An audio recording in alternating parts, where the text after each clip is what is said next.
Dagdag parking.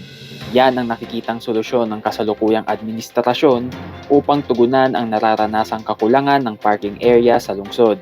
Kaugnay nito, ilulunsad ng Baguio LGU ang Smart Mobility Program na layong magpatayo ng 21 parking building sa ilang lokasyon dito sa lungsod. 5 of these slots will be in the city of Baguio and 16 of them will be outside the city of Baguio. Hindi naman outside, outskirts, but within Baguio pa rin. 5 lote na pag-aari ng gobyerno ang nakikitang pagtatayuan ng mga parking buildings. Alam mo yung old auditorium natin, patatayuan natin yan. Pero isang palapag lang yan. No? Gagawin natin multi-level yan. Ating fire station, magkakaroon din ng parking yan. Well, of course, may paradahan tayo sa athletic ball, may paradahan yung ating tennis court, may paradahan din yung ating convergence center, yung sports complex. Magtatayo rin din tayo doon. Alam mo yung pagitan ng kwan? FBR at saka yung ano yung eskwelahan doon? Quezon Elementary School. Yung malaking lote ron, that's owned by the city also. So patatayuan natin. Magtatayo rin tayo sa Gibraltar. Magtatayo din tayo sa Rorail.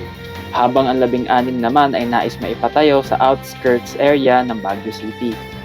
Ayon sa City Administrator, target ng lungsod na masimulan ang programa ngayong taon sa unang 5 lote na pag-aari ng gobyerno malapit sa Central Business District. Pero ang target namin is sana within the year ma-implement na itong bagong program. Pero alalahanin ninyo, magtatayo tayo ng buildings. It will take 2 years bago may tayo yan. Pero we will solve the traffic. The traffic in Baguio is really chaotic already. Sa isang panayam naman kay Baguio City Mayor Benjamin Magalong, nasa 13 lokasyon na ang tukoy na pagtatayuan ng parking buildings. Plans are already in place. In fact, every week yung pag-meet namin para dito sa ma-fast track itong multi-level parking buildings. We have already identified about 13 areas na pagtatayuan namin ng multi-level parking buildings that will generate about hopefully dapat mga 7,000 public parking slots.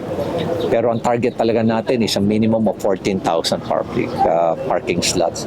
Ayon pa sa alkalde, sa ngayon, merong humigit kumulang 2,700 public parking slots para sa tansyang 56,000 registered vehicles, kasama na rito ang 15,000 motorcycles. Conan Gulapa para sa PIO Baguio Balita.